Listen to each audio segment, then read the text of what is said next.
La montaña del silencio. Testimonios de un grupo que nunca regresó. Cusco, 2708-1988-0742. El aire en Cusco olía a eucalipto y a lluvia distante aquella mañana del 27 de agosto de 1988.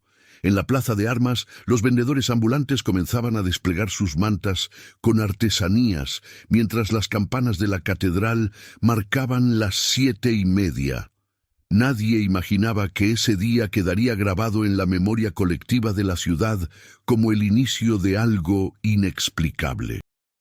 A las 07:42 horas exactamente, según consta en el registro del guardaparque Esteban Quispe, un grupo de 7 excursionistas atravesó el último puesto de control antes de adentrarse en la ruta hacia el nevado Ausangate. Eran 5 hombres y 2 mujeres, equipados con mochilas de lona, sacos de dormir y provisiones para una semana. Llevaban una cámara de video Sony Handycam, 3 rollos de película fotográfica Kodak y un diario de expedición. Nunca regresaron. Si esta historia te está atrapando desde el primer momento, no olvides suscribirte al canal y activar la campanita para no perderte más relatos como este. Y cuéntanos en los comentarios, ¿desde dónde nos estás viendo? Nos encanta saber que esta comunidad crece en cada rincón del mundo. El grupo estaba liderado por Marcelo Vargas, un profesor de historia de 34 años que trabajaba en el Colegio Garcilaso de la Vega.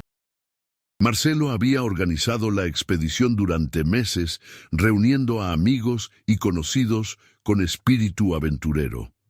Entre ellos estaba su esposa, Elena Paredes, enfermera del Hospital Regional, una mujer de mirada serena que había crecido en una comunidad quechua cerca de Ocongate. También iban los hermanos Julio y Ricardo Mendoza, ingenieros civiles que trabajaban en la construcción de carreteras en la zona de Sicuani. La fotógrafa Clara Ibáñez, recién llegada de Lima, con la ilusión de documentar paisajes andinos para una revista de turismo. El estudiante de arqueología Pablo Santos, de apenas 23 años, obsesionado con las rutas incas y los caminos precolombinos. Y finalmente, Teresa Yacta, guía local de 38 años, nacida en el pueblo de Tinqui, que conocía cada sendero, cada apacheta, cada laguna de esa cordillera como la palma de su mano. La expedición tenía un objetivo aparentemente simple: seguir una antigua ruta ceremonial inca que conectaba varios sitios arqueológicos menores alrededor del Ausangate, documenting petroglifos y estructuras de piedra que aún no habían sido registradas oficialmente. Marcelo había encontrado referencias a esta ruta en documentos coloniales del archivo regional, menciones vagas a un camino de silencio que los antiguos sacerdotes utilizaban durante rituales de ayuno y meditación antes de las grandes ceremonias al Apu Ausangate, la montaña sagrada. Teresa Yacta había mostrado cierta resistencia desde el principio. Sentada en la casa de Marcelo una semana antes de partir, con una taza de mate de coca entre las manos, había dicho con voz pausada: «Ese camino no se usa, don Marcelo. Mi abuela decía que hay lugares donde los apus no quieren presencia humana. No es miedo, es respeto». Pero Marcelo, con su entusiasmo académico, había interpretado aquello como superstición pintoresca, parte del folclore que tanto le fascinaba estudiar desde afuera, sin comprenderlo realmente desde dentro. La mañana de la partida amaneció gris, con nubes bajas que se enganchaban en los picos como lana sucia. Elena había desayunado en silencio, observando a Marcelo revisar mapas topográficos sobre la mesa de la cocina. «¿Estás seguro de esto?», le preguntó, y él apenas levantó la vista, absorto en coordenadas y elevaciones. «Estaremos bien. Teresa conoce la zona. Llevamos radio, bengalas, todo». Pero Elena no podía sacudirse una sensación extraña, como si algo frío le rozara la nuca cada vez que pensaba en esa montaña. El registro del guardaparque Quispe fue escueto: grupo de 7, destino Circuito a Usangate por ruta noreste. Retorno estimado 3 de septiembre. Documentación en regla. Esteban Quispe, un hombre curtido de 52 años que llevaba 20 trabajando en esos páramos, les había advertido sobre el clima. Puede cambiar en minutos a esa altura. Si ven nubes negras desde el este, busquen refugio inmediatamente. Marcelo asintió, seguro de sí mismo. Clara tomó una fotografía del grupo frente al letrero del parque.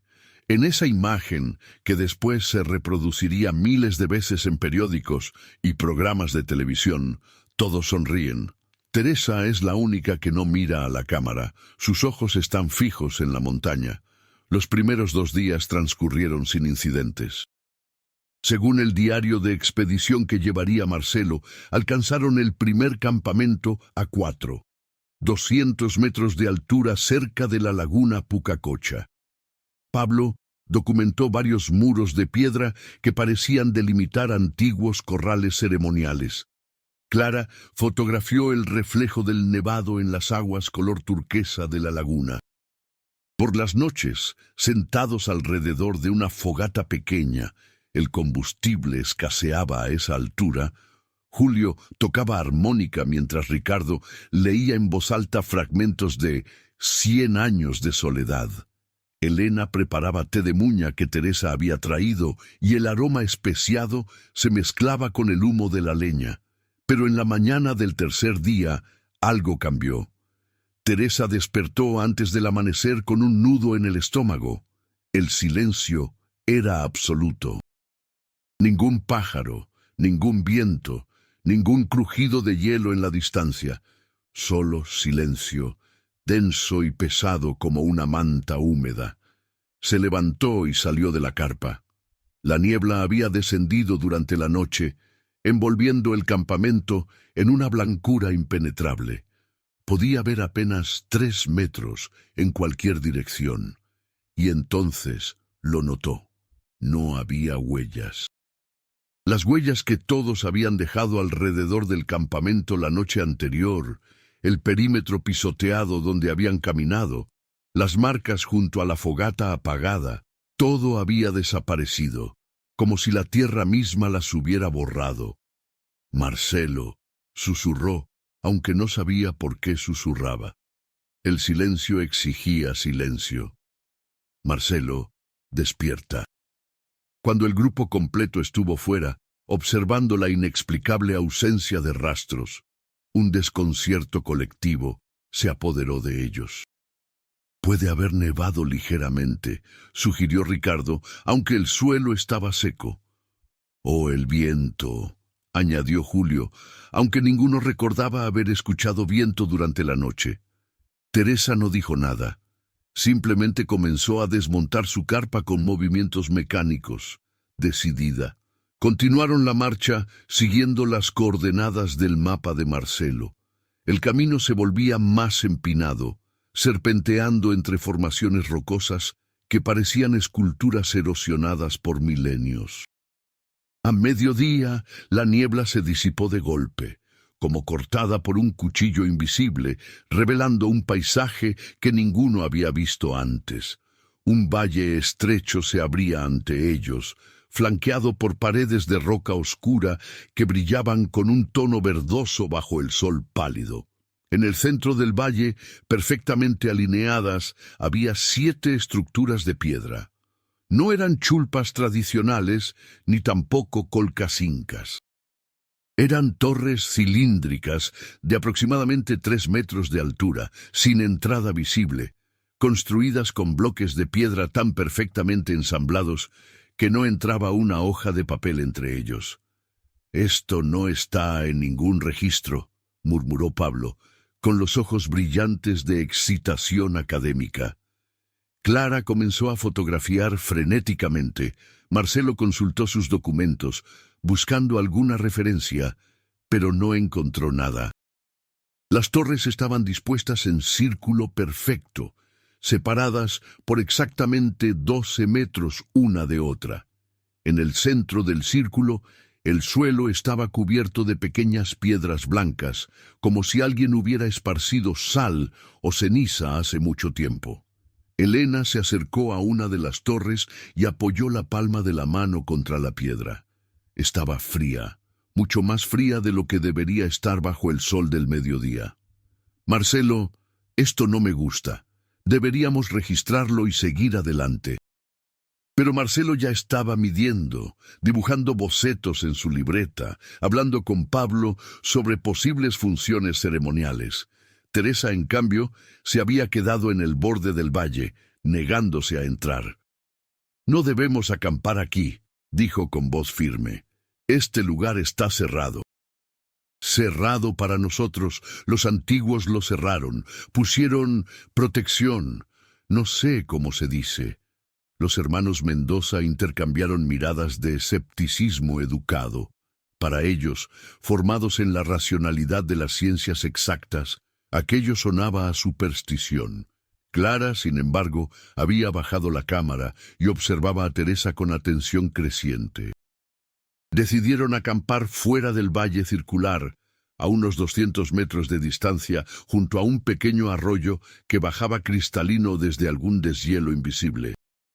Esa noche, Marcelo encendió la cámara de video y grabó un resumen de sus hallazgos. Su rostro aparece iluminado por la luz anaranjada de la linterna, los ojos cansados pero animados. Día 3. Hemos descubierto lo que parece ser un complejo ceremonial no registrado. La precisión de la construcción sugiere origen inca, posiblemente pre-inca. Mañana haremos un relevamiento completo antes de continuar.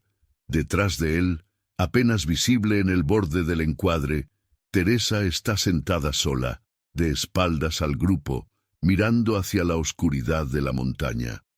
Nadie durmió bien esa noche. Ricardo despertó a las 3 de la madrugada con la certeza de haber escuchado pasos alrededor de su carpa, pisadas lentas y deliberadas que se detenían justo junto a la tela. Contuvo la respiración esperando, pero no hubo nada más. Cuando finalmente reunió el coraje para abrir la cremallera y mirar afuera, no había nadie. Solo el valle oscuro bajo un cielo saturado de estrellas tan brillantes que parecían vibrar. Pablo también despertó varias veces, con sueños fragmentados, donde caminaba por túneles de piedra infinitamente profundos, buscando algo que no podía nombrar, pero que necesitaba desesperadamente encontrar. Al amanecer del cuarto día, Elena descubrió que su brújula giraba sin control. La aguja daba vueltas completas sin detenerse en ningún punto cardinal, como si el norte magnético se hubiera disuelto. Marcelo revisó la suya. Mismo comportamiento. Interferencia magnética, explicó Julio. Puede haber depósitos minerales en la zona, hierro, quizás magnetita. Era una explicación razonable, científica, tranquilizadora. Pero no explicaba por qué las brújulas habían funcionado perfectamente hasta llegar a ese valle específico. Teresa preparó el desayuno en silencio. Había traído chuño y charqui de su pueblo, alimentos que podían conservarse durante semanas sin refrigeración. Mientras servía agua para el té, murmuró algo en quechua, tan bajo que nadie más pudo escucharlo. Era una oración de protección que su abuela le había enseñado, palabras antiguas para solicitar permiso a los apus, para pedir perdón por la transgresión involuntaria. Pero había miedo en sus manos mientras vertía el agua caliente. Miedo de que ya fuera demasiado tarde para pedir perdón. Marcelo organizó al grupo para el trabajo del día. Pablo y Clara documentarían las torres desde todos los ángulos. Los hermanos Mendoza harían mediciones precisas del círculo y buscarían posibles cámaras internas o entradas ocultas. Elena y Teresa revisarían el perímetro del valle en busca de caminos adicionales o estructuras secundarias. Marcelo supervisaría todo y tomaría notas detalladas. Era un plan metódico, profesional, exactamente el tipo de organización que había hecho exitosas sus expediciones anteriores. Pero cuando entraron nuevamente al Valle Circular, algo había cambiado. Las piedras blancas del centro, que el día anterior cubrían el suelo en una capa uniforme, ahora formaban patrones. Líneas rectas que convergían en el centro, como los radios de una rueda. Nadie habló durante varios segundos. Finalmente, Ricardo dijo lo que todos pensaban. Alguien estuvo aquí anoche. ¿Pero quién? No habían visto ni escuchado a nadie. Estaban a más de 20 kilómetros del pueblo más cercano, en una ruta que casi nadie transitaba. Y sin embargo, las piedras no se habían ordenado solas. Clara fotografió los patrones meticulosamente, cambiando lentes y ángulos, mientras su respiración se volvía cada vez más agitada. La altitud, se dijo. Solo es la altitud. Pero sabía que no era solo eso. Había algo en ese lugar que oprimía el pecho, que hacía más difícil llenar los pulmones, como si el aire mismo se hubiera vuelto más denso. Pablo comenzó a examinar una de las torres con atención obsesiva, buscando hendiduras, marcas, cualquier signo que revelara su propósito. Pasó los dedos por las uniones entre piedras, presionó bloques individuales esperando que uno cediera. Y entonces, justo al mediodía, cuando el sol estaba en su punto más alto, lo encontró. Un bloque a la altura de su cintura, en el lado norte de la torre, se movió hacia adentro cuando lo presionó. Solo 1 centímetro, pero suficiente. Hubo un sonido sordo, como de piedra rozando piedra en algún lugar profundo, y una de las torres, no la que Pablo había tocado, sino la que estaba directamente opuesta en el círculo, se abrió. Una sección completa de la pared cilíndrica se deslizó hacia un lado, revelando oscuridad absoluta en su interior. El grupo se reunió alrededor de la entrada abierta. Marcelo enfocó su linterna hacia adentro.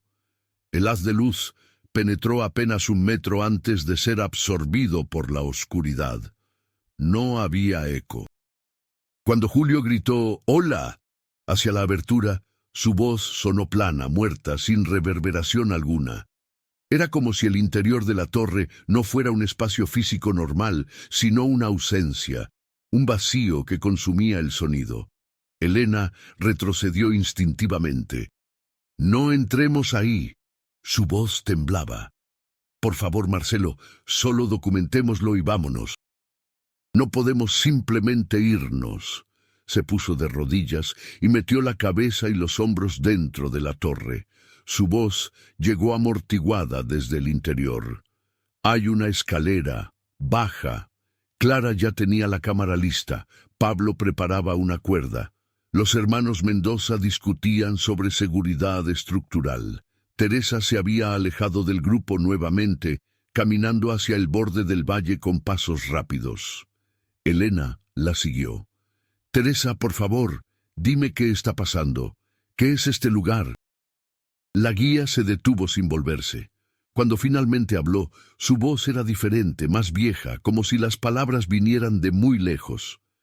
«Mi abuela contaba que antes de los incas, antes de Manco Cápac, antes de que hubiera nombres para las montañas, hubo otros, los Ñaupac Machu, los antiguos primeros. Ellos construyeron lugares para guardar cosas que no debían quedarse en el mundo de los vivos, conocimientos que enfermaban la mente, objetos que alteraban el tiempo. Verdades que ningún ser humano debía cargar». Ricardo fue quien notó el cambio en el cielo. Nubes negras habían aparecido en el horizonte este, moviéndose con velocidad antinatural, como si fueran empujadas por vientos de otra dimensión. «¡Tormenta!», gritó. «Marcelo, hay que salir. Ahora». Pero Marcelo estaba en trance, leyendo en voz alta símbolos que no comprendía, palabras de una lengua muerta hace milenios. Su voz resonaba diferente dentro de la torre, adquiriendo armónicos extraños, como si múltiples voces hablaran a través de su garganta. Y entonces llegó el sonido. No era trueno, era algo más profundo, más antiguo, que parecía venir no del cielo, sino de la tierra misma, un gemido bajo y sostenido que hacía vibrar las piedras bajo sus pies. Las otras 6 torres comenzaron a abrirse simultáneamente, sus puertas deslizándose con precisión mecánica imposible. De cada abertura emanó aire frío que olía a mineral, a tiempo congelado, a silencio comprimido. Y con ese aire llegaron susurros, voces que hablaban en docenas de lenguas al mismo tiempo, superponiéndose, entrelazándose, diciendo cosas que la mente humana no estaba diseñada para procesar. Pablo soltó la cuerda y se tapó los oídos, pero los susurros no venían de afuera.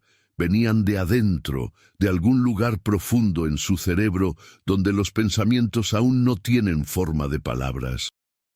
Clara dejó caer la cámara. Julio y Ricardo se abrazaron instintivamente, buscando anclaje humano en medio de algo que no lo era.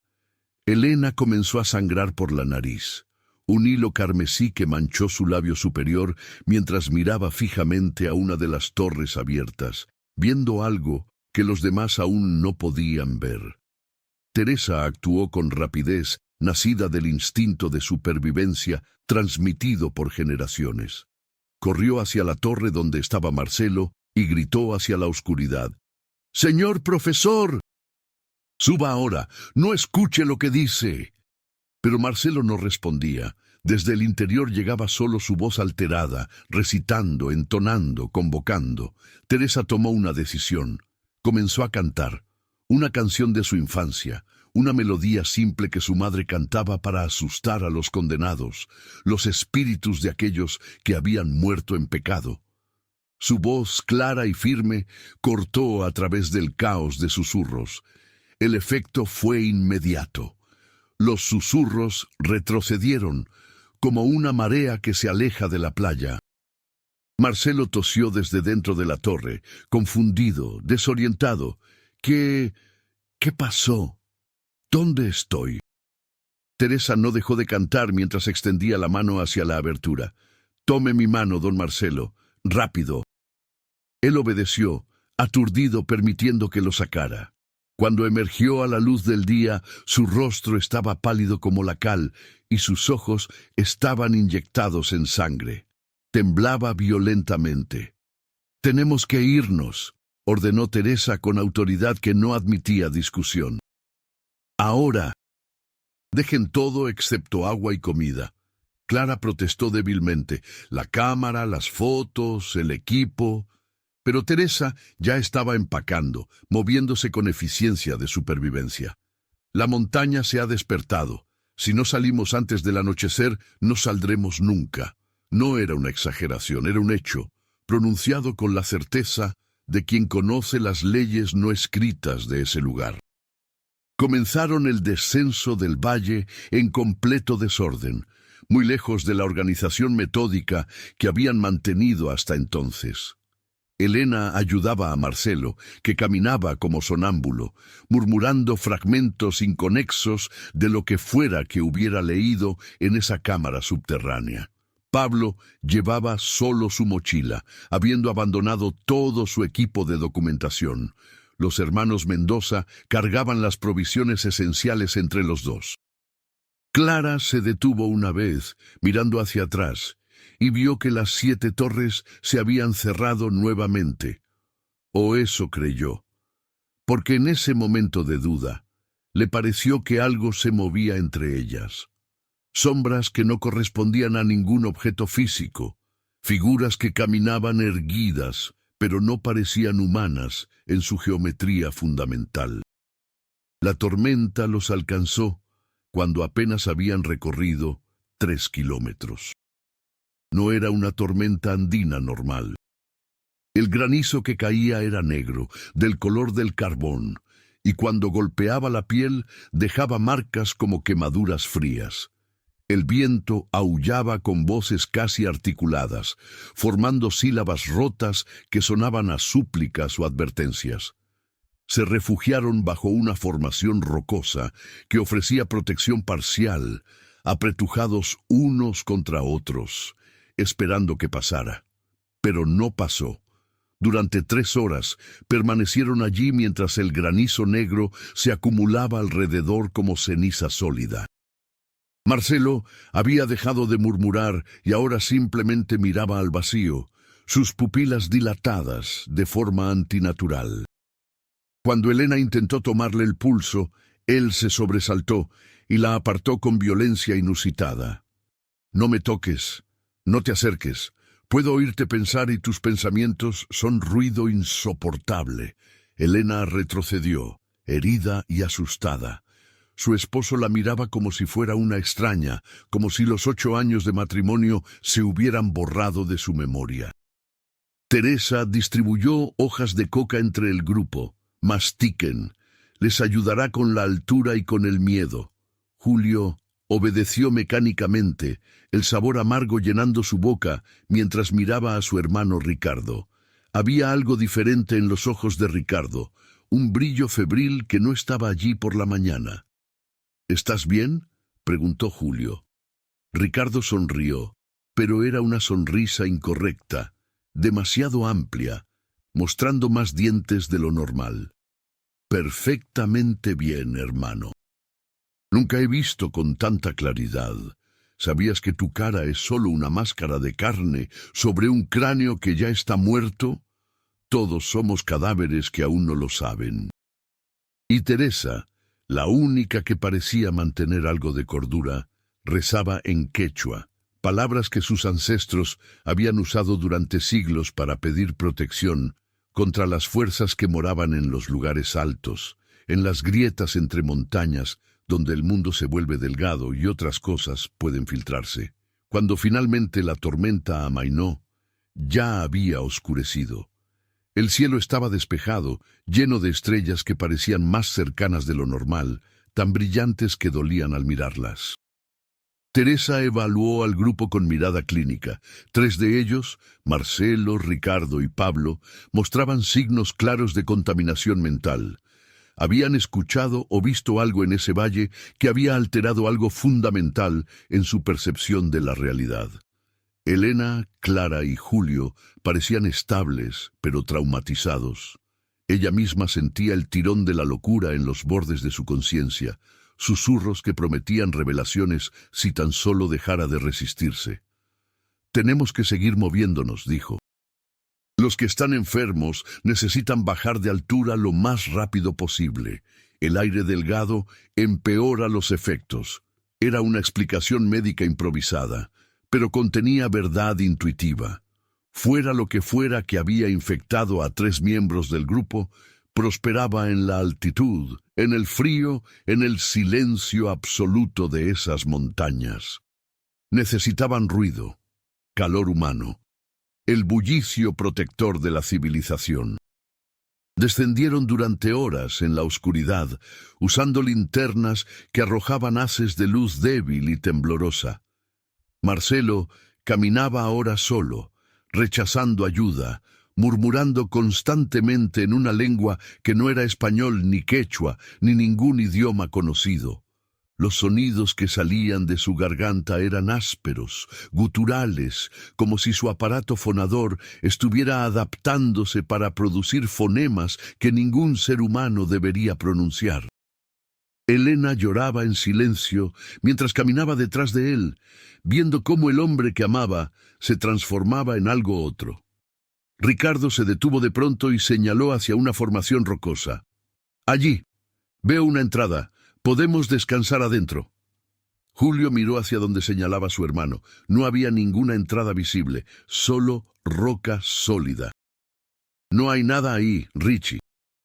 Pero Ricardo ya estaba caminando hacia la pared de piedra, con pasos seguros, como si siguiera un camino que solo él podía ver. Julio tuvo que sujetarlo físicamente para evitar que se estrellara contra la roca. Ricardo se debatió gritando: «¡Está ahí! ¡Están llamándome! ¡Necesitan que entre para enseñarme el camino correcto!». Su voz se quebró en un sollozo. «No quiero ver más, pero no puedo cerrar los ojos. Cuando los cierro veo más». «No puedo recordar el rostro de mi madre», susurró. Intento verla y solo hay vacío, como si nunca hubiera existido. ¿Qué me hicieron? ¿Qué nos hicieron en ese lugar? Clara lo abrazó, sintiendo cómo el cuerpo del joven temblaba contra el suyo. «Tu madre se llama Dolores», le dijo suavemente. «Vive en Atevitarte, tiene un lunar en la mejilla izquierda y hace el mejor seco de cabrito de Lima. ¿Recuerdas?» Pablo asintió desesperadamente, aferrándose a cada detalle como un náufrago a un salvavidas. Llegaron al campamento abandonado de la segunda noche justo antes del amanecer. Las carpas seguían allí, intactas, exactamente como las habían dejado. Pero dentro de una de ellas encontraron algo que heló la sangre en sus venas. Sobre un saco de dormir había 7 piedras blancas, como las del valle circular, dispuestas en una línea perfecta. Nadie las había puesto allí. Nadie podría haberlas puesto allí, y sin embargo allí estaban, una marca, una señal, un mensaje de algo que había viajado con ellos o delante de ellos. Teresa tomó las piedras y las arrojó lejos, hacia la oscuridad más allá del alcance de la luz de la linterna. «No las miren, no piensen en ellas», ordenó. Pero era demasiado tarde. Marcelo ya estaba recogiendo las piedras del suelo donde habían caído, sosteniéndolas contra su pecho como tesoros sagrados. «Son hermosas», murmuraba. «Pueden ver a través del tiempo, muestran lo que fue y lo que será y lo que nunca debió ser, pero es. Puedo leer sus memorias. Las piedras recuerdan cuando el cielo era verde y la tierra cantaba».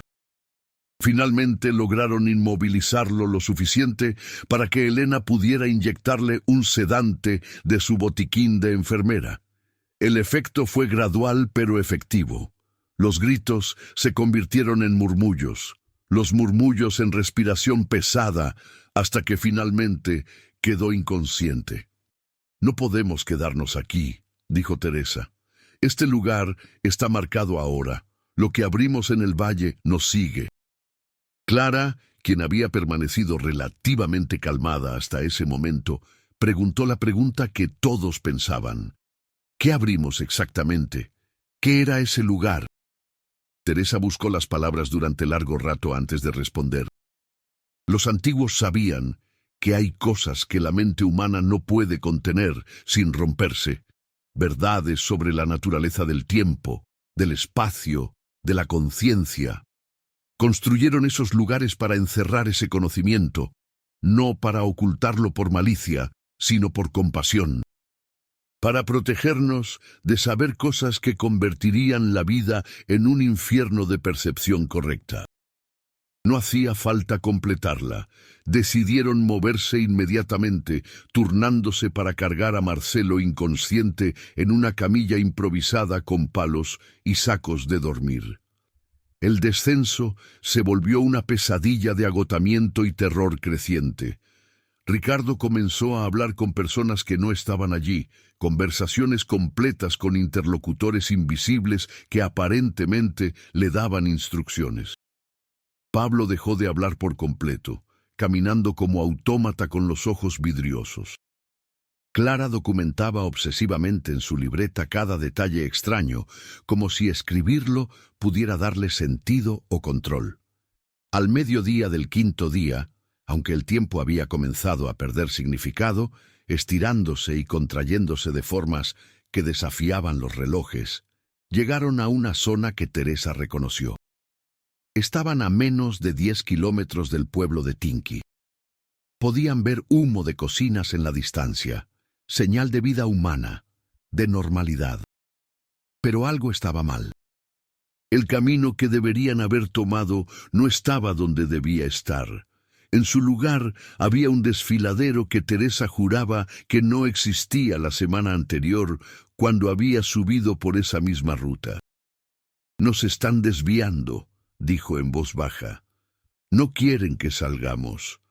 «¿Quiénes?», quiso preguntar Julio, pero no lo hizo porque en el fondo ya sabía la respuesta. Lo que habían liberado de esas torres, o quizás lo que habían despertado al violar ese lugar sagrado y terrible, ahora jugaba con ellos. alterando el terreno, doblando la geografía, creando laberintos donde antes había caminos rectos. Acamparon esa noche en un círculo cerrado, todos despiertos, alimentando una fogata que parecía incapaz de producir verdadero calor. Las llamas ardían azules en lugar de anaranjadas, y las sombras que proyectaban se movían en direcciones incorrectas. Elena mantenía vigilia sobre Marcelo, que había despertado del sedante, pero permanecía en silencio, observando el fuego con una intensidad perturbadora. De pronto habló, y su voz era la suya propia, reconocible, casi normal. «Elena, lo siento, no debí traerte, no debí traer a nadie». El conocimiento no se puede desaber. Una vez que sabes ciertas cosas sobre la realidad, no puedes regresar a la inocencia. Y esas cosas están ahora en mi cabeza, creciendo, reproduciéndose como virus de información. Eventualmente consumirán todo lo que soy y dejaré de ser Marcelo. Me convertiré en un recipiente para ese conocimiento, una antena receptora para verdades antiguas. Marcelo rió amargamente. ¿Cómo tratarías médicamente a alguien que puede ver las 4 dimensiones del espacio-tiempo simultáneamente? ¿Cómo curas a quien percibe que el pasado y el futuro ocurren al mismo tiempo que el presente, que cada momento contiene todos los momentos? No es locura, Elena, es percepción ampliada más allá de lo que la psique humana puede procesar sin desintegrarse. Aprovechando un momento en que Julio se había quedado dormido por puro agotamiento, simplemente se levantó y caminó hacia la oscuridad. Cuando se dieron cuenta y fueron tras él, ya había desaparecido por completo. Gritaron su nombre durante horas, buscaron con linternas, pero la montaña lo había absorbido como si nunca hubiera existido. Julio estaba destrozado, golpeándose la cabeza contra sus manos. «Es mi culpa. Debí vigilarlo. Es mi hermano». «No es tu culpa. Él ya no estaba completo aquí», dijo, señalando su pecho. «Parte de él se quedó en ese valle. Lo que caminaba con nosotros era solo un fragmento. Probablemente regresó a buscar la parte que faltaba». Era una forma terrible de pensar en ello, pero tenía una lógica cruel. Ricardo había estado siendo atraído de vuelta hacia las torres desde que salieron. Quizás la separación se había vuelto insoportable. Continuaron sin él, un grupo ahora de 6 en lugar de 7, cada uno cargando no solo el peso de sus mochilas, sino el de la culpa, el miedo y la certeza creciente de que no todos llegarían a casa. El paisaje empezó a cambiar de maneras sutiles, pero inquietantes. Rocas que estaban seguras, habían visto del lado izquierdo del camino, aparecían ahora a la derecha. Distancias que deberían tomar 1 hora se completaban en 15 minutos o se extendían durante 3 horas sin explicación. El sol se movía en arcos extraños a través del cielo. Pablo finalmente habló después de 1 día y medio de silencio. Lo que dijo no tenía sentido superficial, pero contenía un patrón, una estructura interna que sugería significado profundo codificado. El círculo no es redondo, las piedras cuentan hacia atrás desde nunca. Teresa lleva la llave, pero la llave es un recuerdo de algo que aún no ha pasado. Debemos llegar para poder partir verdaderamente. Clara intentó anotar las palabras exactas, pero cuando miró su libreta, segundos después, las letras se habían reorganizado en su página, formando símbolos que no había escrito. Teresa se detuvo abruptamente. Había visto algo, una señal que reconoció. 3 piedras apiladas de cierta manera que indicaban un camino de emergencia conocido solo por los pastores locales, una ruta que evitaba los senderos principales. «Por aquí», dijo con renovada esperanza. «Esta senda nos lleva directamente a Tinki, es más empinada pero más corta». Comenzaron el descenso por ese camino, aferrándose a raíces y rocas, ayudándose unos a otros. Y entonces, Cuando parecía que finalmente podrían escapar, Elena gritó. Marcelo se había arrojado desde un saliente, cayendo 20 metros hacia un lecho de rocas puntiagudas. El grupo descendió frenéticamente, esperando encontrar un cadáver destrozado. Pero Marcelo estaba vivo, milagrosamente sin huesos rotos, sentado entre las rocas con una sonrisa serena en el rostro. «No funciona», dijo calmadamente. «Intenté terminar esto, cerrar la puerta de mi percepción mediante la muerte. Pero ahora entiendo que la muerte no es un final, es solo otro tipo de apertura. No puedo escapar viendo hacia adelante ni hacia atrás, solo rindiéndome». Finalmente, cuando el agotamiento había alcanzado niveles peligrosos y todos se movían en algo cercano a un trance, vieron luces adelante. Luces eléctricas, el pueblo de Tinky, civilización. Aceleraron el paso, casi corriendo, desesperados por alcanzar ese refugio de normalidad. Pero cuando llegaron, encontraron el pueblo desierto, no completamente abandonado. Había ropa tendida, comida a medio comer en las mesas, radios encendidas emitiendo estática, pero sin una sola persona. «¿Dónde están todos?», susurró Clara. Su pregunta quedó sin respuesta, flotando en el aire de ese pueblo fantasma. Revisaron casa por casa, gritaron, buscaron. Nada. Hasta que Teresa encontró en la pared de la pequeña iglesia del pueblo un mensaje escrito con carbón en quechua. Lo tradujo con voz temblorosa. «Los que despertaron a los durmientes deben volver a dormirlos. El pueblo espera en el espacio entre. Retornen al círculo o todos permaneceremos aquí para siempre. Yo regresaré sola, ustedes esperen aquí. Si logro cerrarlo, el pueblo volverá y ustedes con él. Si no, al menos 4 de ustedes tuvieron una oportunidad». Pero Elena se opuso. «No dejaremos que vaya sola. Si Marcelo está en lo cierto y tenemos que regresar, entonces vamos juntos. Somos un grupo. Empezamos esto juntos».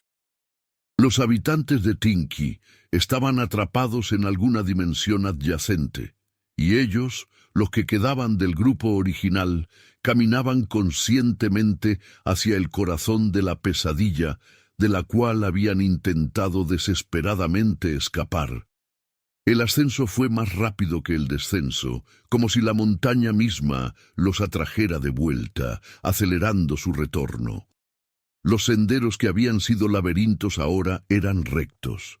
Las distancias que se habían estirado ahora se contraían. En menos de un día completo, aunque los relojes marcaban el paso de solo 4 horas, estaban nuevamente en el borde del valle, mirando las 7 torres que permanecían cerradas, esperando. «¿Y ahora qué?», preguntó Julio. Teresa había estado pensando en eso durante toda la subida, recordando las historias de su abuela, las canciones de protección, los rituales antiguos. «Necesitamos dar una ofrenda, no de objetos, sino de memoria. Debemos devolver lo que tomamos».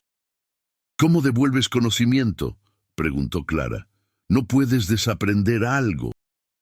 Miró a Elena con ojos súbitamente claros, lúcidos, mostrando un último destello del hombre que había sido. «Te amo. Si después de esto no te recuerdo, si me miras y soy un extraño, quiero que sepas que en este momento, con esta versión de mí que aún existe, te amo más que a mi propia cordura». Luego juntos, los 5 descendieron al círculo de torres. Esta vez no había miedo, solo determinación sombría. Las puertas se abrieron antes de que llegaran, reconociendo su retorno, dándoles la bienvenida. Teresa distribuyó hojas de coca, y cada uno masticó una, permitiendo que el sabor amargo los centrara, los anclara a su humanidad fundamental. Luego, siguiendo instrucciones que parecían venir de algún conocimiento ancestral despertado en ella, Teresa les pidió que formaran un círculo en el centro, sobre las piedras blancas que ahora formaban patrones fractales infinitamente complejos. Se tomaron de las manos y comenzó a cantar. No era una canción en ningún idioma específico. Era más antigua que las palabras, un patrón de sonidos que resonaba con frecuencias fundamentales de la realidad. Pablo se unió sin pensarlo, su voz armonizando, luego Clara, luego Julio. Elena fue la última en añadir su voz al coro, y cuando lo hizo, Marcelo comenzó a convulsionar. De su boca salieron palabras en esa lengua imposible que había aprendido en las profundidades de la torre, pero ahora fluían en reversa, retornando, siendo devueltas. Su cuerpo se arqueaba mientras el conocimiento, esa información corrosiva que había infectado su mente, era extraído, arrancado, devuelto a su prisión de piedra. Los demás sintieron el tirón también. Imágenes, comprensiones, verdades que habían tocado durante su tiempo en el valle, todas comenzaron a ser desprendidas de sus mentes como capas de piel muerta.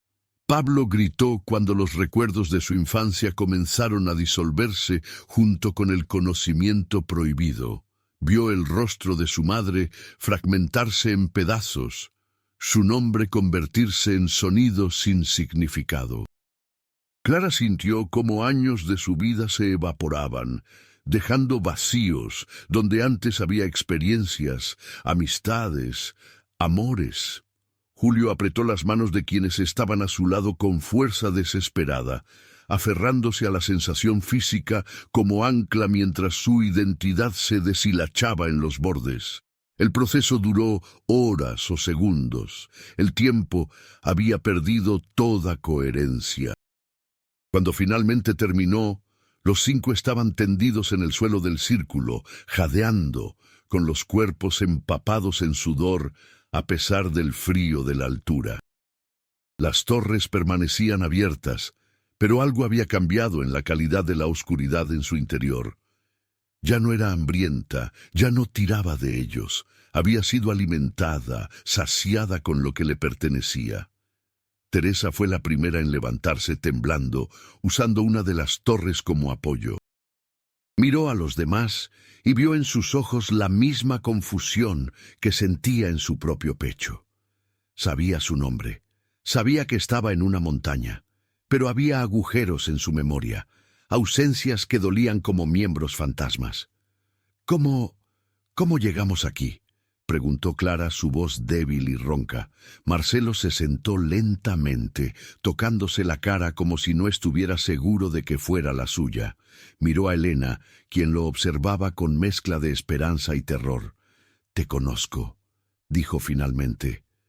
«Eres importante para mí. Puedo sentirlo, pero no recuerdo por qué». Elena cerró los ojos, permitiendo que las lágrimas corrieran libremente. Había sabido que este sería el precio. Aún así, dolía más de lo que había imaginado. Julio ayudó a Pablo a ponerse de pie. El joven estudiante parecía tener apenas 19 o 20 años en su expresión, como si los últimos años de su vida hubieran sido borrados. ¿Tengo que ir a algún lugar?», preguntó, genuinamente perdido. «¿Hay alguien esperándome?». Julio no sabía qué responder. Él mismo sentía como si despertara de un sueño largo y confuso, con solo fragmentos de memoria conectando un antes nebuloso con este presente cristalino. Entonces escucharon voces humanas, reales, llamándolos desde el borde del valle. Un grupo de hombres del pueblo de Tinqui había subido, liderados por el padre de Teresa, un pastor de 70 años llamado Gregorio. «¡Hija!», gritó cuando la vio, corriendo hacia ella con agilidad sorprendente para su edad. La abrazó fuerte, hablando rápidamente en quechua. Teresa respondió en el mismo idioma, pero con dificultad, como si las palabras no fluyeran tan naturalmente como deberían. Gregorio observó al grupo con ojos sabios que habían visto mucho en esas montañas. Miró las torres, las piedras blancas y asintió con comprensión sombría. «Pagaron el precio», dijo en español accidentado. «Devolvieron lo que tomaron. Ahora el pueblo vive otra vez, Pero ustedes llevan las cicatrices. Hizo un gesto y los otros hombres que lo acompañaban comenzaron a ayudar al grupo exhausto, ofreciendo agua, mantas, palabras suaves de aliento. El descenso fue lento y cuidadoso. Los hombres del pueblo trataban a los 5 sobrevivientes con una mezcla de respeto y lástima, como se trataría a veteranos de guerra que han visto horrores que no pueden ser expresados. Marcelo caminaba en silencio, ocasionalmente mirando a Elena como si intentara resolver un acertijo que estaba justo fuera de su alcance. Ella mantenía cierta distancia, dándole espacio, aunque cada fibra de su ser quería correr hacia él y abrazarlo hasta que recordara. Cuando llegaron a Tinki, encontraron el pueblo vibrante con vida una vez más.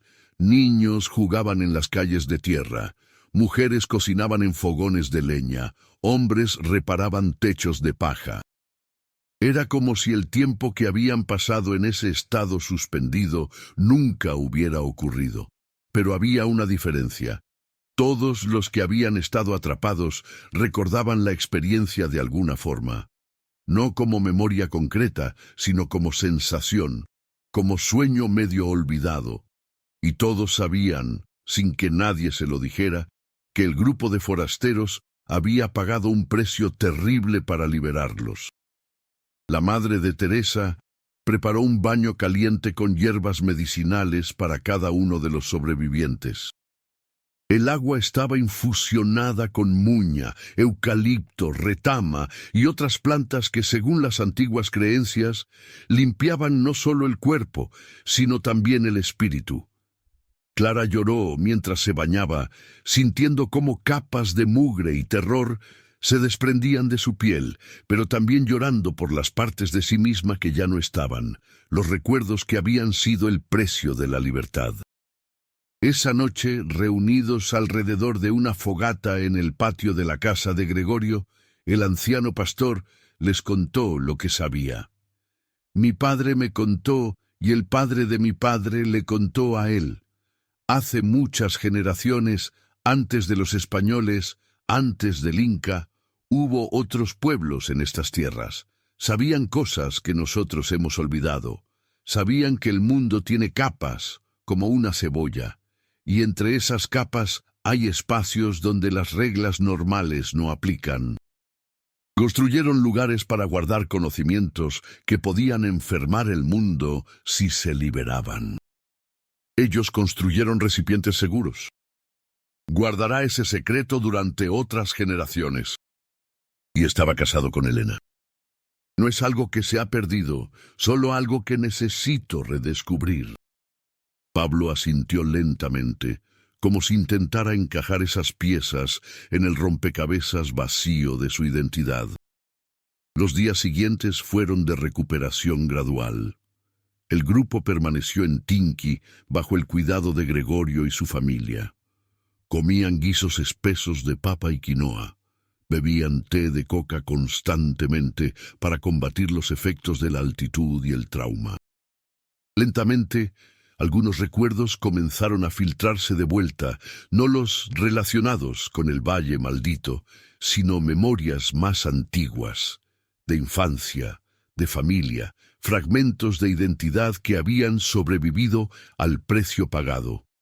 Clara recuperó su habilidad con la cámara, aunque no recordaba muchas de las fotografías que supuestamente había tomado en su carrera. Cuando le trajeron su equipo del campamento abandonado, lo sostuvo con familiaridad instintiva, sus manos recordando lo que su mente había olvidado. Comenzó a fotografiar el pueblo, los rostros curtidos de los habitantes, los paisajes andinos. Cada clic del obturador era un acto de reconstrucción, de volver a aprender quién era a través de lo que creaba. Julio enfrentaba el dolor constante de la ausencia de su hermano. Recordaba que tenía un hermano, Ricardo. Recordaba haberlo amado.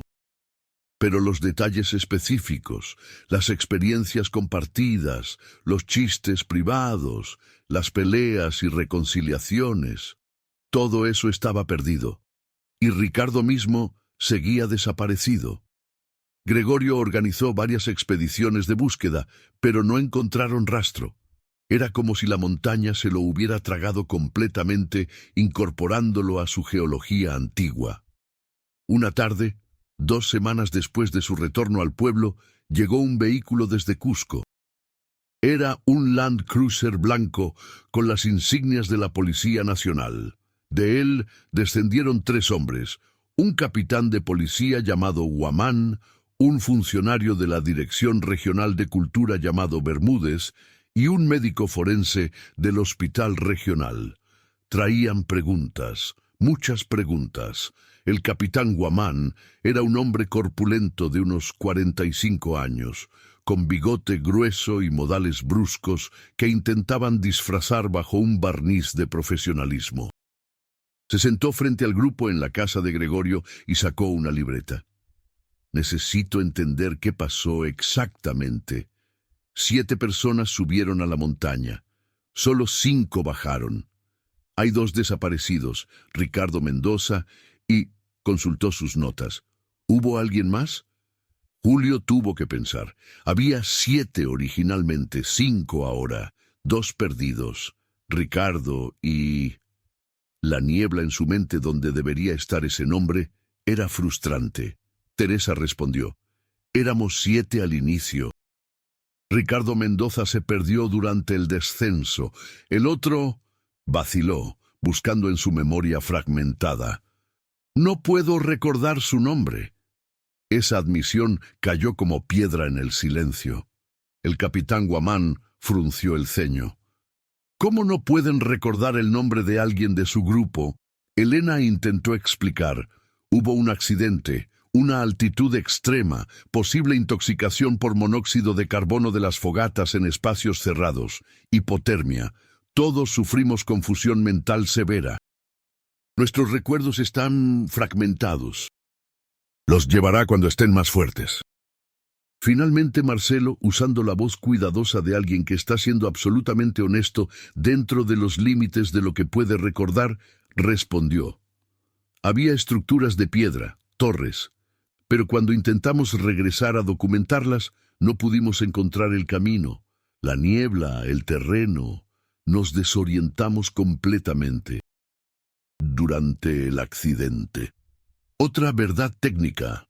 Su cámara y película estaban entre las pertenencias abandonadas en el valle y ninguno de ellos tenía intención de volver a buscarlas. Algunos precios son demasiado altos para cualquier documentación. Los 3 hombres de Cusco se quedaron en Tinqui durante 2 días, haciendo preguntas, inspeccionando el equipo recuperado, entrevistando a los habitantes del pueblo.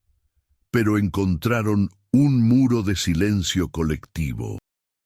Los habitantes de Tinqui conocían la verdad en sus huesos, la verdad de que hay lugares en las montañas que no deben ser perturbados, y protegían ese conocimiento con unanimidad absoluta. Finalmente, frustrados, los 3 hombres regresaron a Cusco con un informe que clasificaría la expedición como accidente de montaña, con 2 desaparecidos presuntos fallecidos por exposición. Siento familiaridad, como cuando entras a una casa que visitaste hace años. No recuerdas los detalles, pero tu cuerpo recuerda cómo moverse en el espacio. Cuando te miro, algo en mí se relaja, como si reconociera hogar. Hizo una pausa. No es lo mismo que amor, no todavía, pero es algo, es un comienzo. Cuéntame sobre nosotros. ¿Cómo nos conocimos? ¿Qué hacíamos juntos? ¿Qué te hacía reír? Ayúdame a reconstruir lo que perdimos. Y Elena comenzó a hablar, contando la historia de su relación como si fuera un cuento para dormir, esperando que las palabras pudieran sembrar semillas de memoria en el suelo fértil de esa familiaridad instintiva. Pablo decidió quedarse en Tinqui. No tenía recuerdos claros de Lima, de su vida anterior, y la idea de regresar a un lugar que no reconocería, a personas que lo conocerían, pero a quienes él no conocería, le aterraba. Gregorio le ofreció trabajo ayudando con los animales, enseñándole las rutas de pastoreo, los ritmos antiguos de la vida en las alturas. El joven aceptó y lentamente comenzó a construir una nueva identidad, no basada en recuperar lo perdido, sino en crear algo desde cero. Clara sí regresó a Lima, pero transformada. Las fotografías que tomó en Tinqui fueron publicadas en una pequeña revista cultural, y aunque no recordaba su carrera anterior, el trabajo habló por sí mismo. Recibió encargos, comenzó a reconstruir su vida profesional. Pero había algo diferente en su mirada ahora, una profundidad, una conciencia de fragilidad que antes no existía. Sus retratos capturaban algo esencial en las personas, como si el precio que había pagado en la montaña le hubiera dado acceso a ver más allá de las máscaras superficiales. Julio fue quien lo tuvo más difícil. Cada día despertaba con el peso de una ausencia que no podía articular completamente. Su hermano estaba en algún lugar de esa montaña, perdido, posiblemente muerto, y él había fallado en protegerlo. Cayó en depresión profunda, dejó su trabajo de ingeniería, se mudó a un apartamento pequeño en Cusco, donde pasaba días enteros sin salir. Fue Clara quien finalmente lo sacó de ese pozo, apareciendo en su puerta una tarde con cámara y determinación. «Ven conmigo. Vamos a documentar estas montañas, estos pueblos, no para explotar, sino para honrar. Por Ricardo, por todos los que se pierden en las alturas». Sus conocimientos de ingeniería, combinados con la sensibilidad fotográfica de Clara, produjeron un proyecto documental sobre las comunidades andinas, su relación con las montañas, las historias que contaban sobre lugares sagrados y peligrosos. Nunca mencionaron específicamente lo que les había pasado, pero el trabajo estaba impregnado de respeto reverente por fuerzas que los seres humanos no podían controlar ni comprender completamente. Teresa se convirtió en algo así como una curandera en su comunidad. La experiencia en el valle, el precio que había pagado, le había dado una perspectiva que otros respetaban. Las personas venían a consultarle sobre sueños perturbadores, sobre lugares que daban mala sensación, sobre cómo proteger a sus familias de fuerzas invisibles. Ella no pretendía tener poderes especiales, solo ofrecía las oraciones y rituales que había aprendido de su abuela, transmitiendo conocimiento ancestral con humildad genuina. 6 meses después de la expedición, Marcelo y Elena renovaron sus votos matrimoniales, no porque Marcelo hubiera recuperado completamente sus recuerdos. Muchos permanecían perdidos para siempre, sino porque había redescubierto su amor desde otra perspectiva. Era diferente ahora, construido no sobre historia compartida, sino sobre elección consciente día tras día. En cierto sentido, era más puro, más intencional. La ceremonia fue simple, en la pequeña iglesia de Tinqui, con Gregorio como padrino y medio pueblo como testigos. Durante la celebración, mientras compartían chicha de jora y bailaban huaynos, Elena miró a su esposo y vio destellos del hombre que había sido mezclados con el hombre que se estaba convirtiendo. No era el mismo Marcelo. Nunca volvería a serlo, pero era un Marcelo que ella podía amar, quizás incluso más profundamente, porque ambos entendían la fragilidad de la identidad, la preciosa impermanencia de la memoria. Un año después, Pablo, quien ahora respondía al nombre quechua Tupac que Gregorio le había dado, descubrió algo mientras pastoreaba llamas en las alturas. Entre las rocas, medio enterrado por el tiempo y los elementos, encontró una mochila descolorida. Dentro había documentos de identidad, una libreta llena de notas académicas y fotografías de un hombre joven junto a su familia. El nombre en los documentos: Ricardo Mendoza. Tupac llevó la mochila de vuelta al pueblo con manos temblorosas. Cuando se la mostró a Julio, ambos lloraron, aunque Julio no podía recordar exactamente por qué esas pertenencias le dolían tanto mirarlas. Organizaron una ceremonia de despedida, quemando ofrendas de coca y flores, mientras un chamán local cantaba oraciones para guiar al espíritu perdido. No tenían un cuerpo que enterrar, pero tenían evidencia de una vida vivida, y eso tendría que ser suficiente.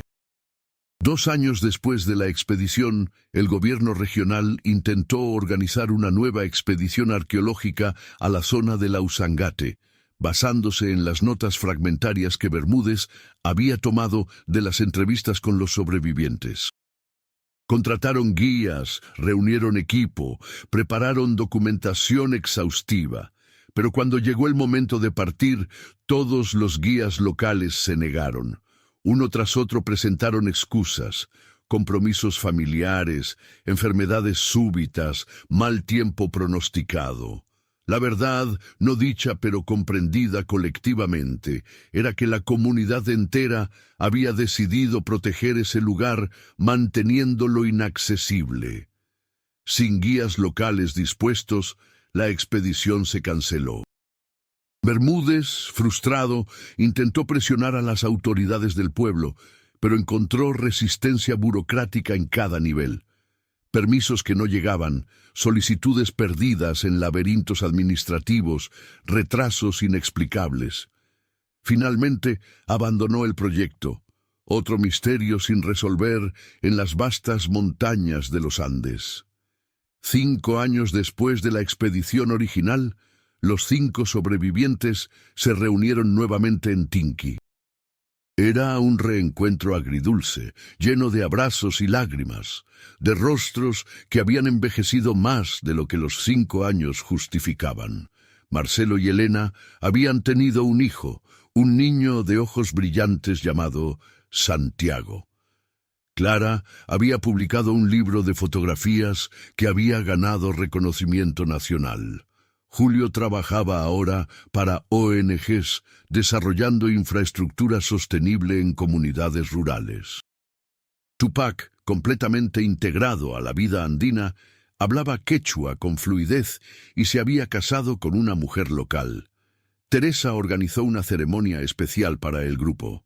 Al atardecer, los 5 más Gregorio y el chamán local subieron a una apacheta cerca del pueblo, un montículo de piedras donde los viajeros dejaban ofrendas. No subieron al valle circular. Nunca lo harían, nunca volverían allí. Pero desde esa altura podían ver las montañas distantes donde había ocurrido todo. El chamán quemó incienso y hojas de coca, murmurando oraciones en quechua. Cada uno de los 5 agregó una piedra a la pacheta, un acto simbólico de dejar atrás, de cerrar un círculo. Marcelo habló primero, su español pausado y reflexivo. No recuerdo exactamente qué perdimos en esa montaña, pero recuerdo que pagamos un precio para que otros pudieran estar libres. Eso tiene significado, incluso sin los detalles. Fuerzas que no controlamos, y que a veces la sabiduría está en reconocer límites, no en superarlos. Clara, con voz suave pero firme. Perdimos partes de nosotros mismos, pero ganamos perspectiva. Ahora vivo cada día consciente de lo frágil que es todo, lo precioso que es cada recuerdo, cada momento. Julio con lágrimas en los ojos. Perdí a mi hermano de formas que ni siquiera puedo recordar completamente. Pero honro su memoria viviendo con intención, con respeto por los misterios que no puedo comprender. Por un momento, mientras la luz dorada tocaba las cimas nevadas, todos sintieron algo. No era miedo, no era el horror que habían experimentado en el valle. Era algo más sutil, reconocimiento. La montaña los recordaba, y ellos recordaban a la montaña en los lugares profundos donde la memoria no depende de palabras o imágenes. Esa noche, compartiendo una cena de pachamanca con la familia extendida de Teresa, hubo risas y música. Santiago, El hijo de Marcelo y Elena corría entre las mesas persiguiendo a los perros del pueblo. Clara fotografiaba momentos candidos. Julio tocaba armónica, el mismo instrumento que había llevado en la expedición original, aunque no recordaba haberlo hecho. Tupac bailaba torpemente, aprendiendo todavía los pasos tradicionales. Era una escena de normalidad, de vida continuando a pesar del trauma, de resiliencia humana frente a lo incomprensible. Pero cuando Marcelo se levantó para servirse más chicha y pasó junto a una ventana, se detuvo. Por un momento, reflejado en el vidrio oscuro, vio no su rostro sino algo otro. Una sombra con demasiados ángulos, ojos que miraban en direcciones que no debían ser posibles. Parpadeó y la imagen se fue, dejándolo con manos temblorosas y corazón acelerado. No se lo contó a nadie. Algunos precios, comprendió, se pagan en cuotas durante toda la vida. 10 años después de la expedición, apareció un artículo en una revista académica europea. Un antropólogo francés había estado estudiando mitos andinos sobre lugares prohibidos y había notado patrones consistentes a través de diferentes culturas. Torres de piedra que contenían conocimientos peligrosos. Círculos ceremoniales que alteraban la percepción. Historias de expediciones perdidas donde los sobrevivientes regresaban cambiados, con memorias fragmentadas. El artículo especulaba sobre una tradición compartida de arquitectura de contención cognitiva, estructuras diseñadas no para almacenar objetos, sino información conceptual peligrosa. Clara leyó el artículo y sintió escalofrío de reconocimiento. Lo compartió con los demás. Hubo discusión sobre si deberían contactar al antropólogo, añadir su testimonio a su investigación. Finalmente, decidieron no hacerlo. Algunos conocimientos, concluyeron, deberían permanecer en los márgenes, en los rumores, en las historias medio creídas. Hacerlos demasiado concretos, demasiado documentados, podría inspirar precisamente el tipo de curiosidad temeraria que los había llevado al valle en primer lugar. 15 años después, Gregorio murió en su sueño a la edad de 85 años. Durante su funeral, el pueblo entero se reunió, y muchos compartieron historias de su sabiduría, su generosidad, su conocimiento de las montañas. Fue Tupac quien lo había conocido solo en la última década y media de su vida, quien pronunció el eulogy más emotivo. Me dio un nombre cuando no tenía ninguno. Me enseñó a leer la montaña, a respetar lo que no entiendo, a vivir con humildad ante fuerzas más grandes. Era un puente entre mundos, entre tiempos. Y ahora ese puente se ha retirado, pero el camino que nos mostró permanece. Era un mapa de los aspectos invisibles de las montañas, una guía para navegar no solo la geografía física, sino la espiritual. Teresa lo guardó con cuidado, sabiendo que un día lo pasaría a su propia hija. 20 años después de la expedición, Marcelo sufrió un derrame cerebral menor. La recuperación fue buena, pero como efecto secundario, algunos recuerdos suprimidos comenzaron a filtrarse. Fragmentos de la expedición original, imágenes de las torres, ecos de los susurros que había escuchado en la cámara subterránea. Despertaba por las noches con ecuaciones imposibles en la mente, diagramas de geometrías que violaban el espacio euclidiano.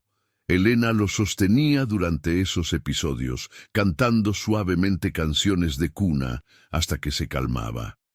Consultaron con médicos que lo atribuyeron a efectos residuales del derrame, combinados con posibles traumas no procesados de su pasado.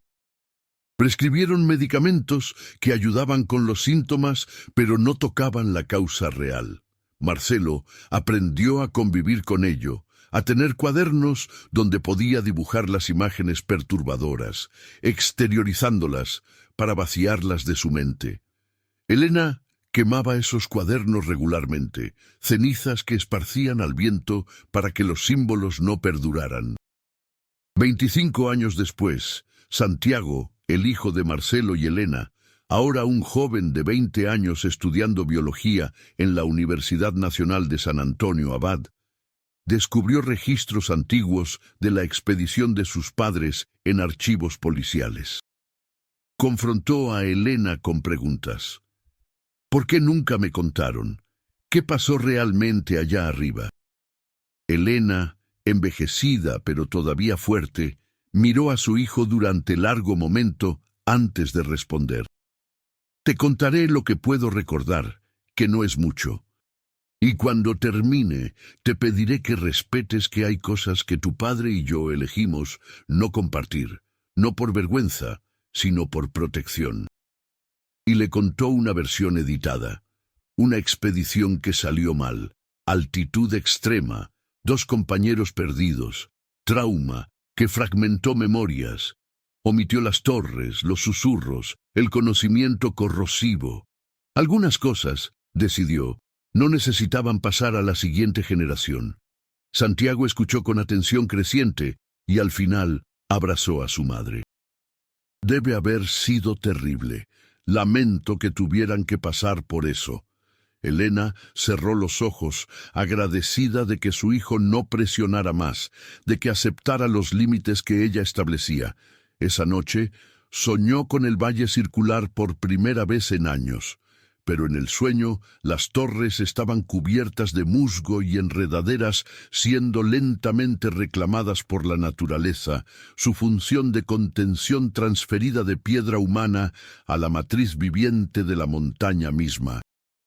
30 años después de la expedición, los 5 sobrevivientes se reunieron una última vez.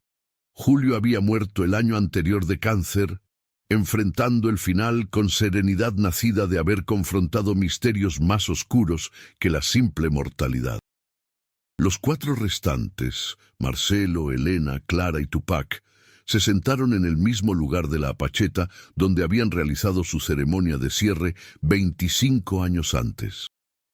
Todos estaban en sus 60s ahora, rostros surcados por arrugas que contaban historias de vidas vividas plenamente a pesar del trauma, o quizás debido a él. Clara había traído copias de todas las fotografías que tomó en los años posteriores a la expedición, un archivo visual de décadas documentando las montañas y sus pueblos. Tupac había traído tejidos hechos por su esposa, patrones tradicionales que contaban historias en lenguaje de color y forma. Marcelo y Elena trajeron simplemente su presencia, sus manos entrelazadas, evidencia de amor que había sobrevivido pérdida imposible. ¿Alguna vez lamentan haber ido?, preguntó Clara de repente. Era una pregunta que ninguno había formulado explícitamente en 3 décadas. Hubo largo silencio mientras cada uno consideraba. Finalmente Tupac respondió: Lamento lo que perdí, pero no puedo lamentar quién me convertí. Esa expedición mató a quien era, pero quien soy le debe la vida a esa muerte. Marcelo asintió. El precio fue alto, pero nos enseñó humildad, respeto por misterios, gratitud por cada recuerdo que retenemos. Hay sabiduría en esa lección. Y extrañamente no cambiaría el camino que me trajo hasta aquí, hasta esta versión de mí que existe ahora.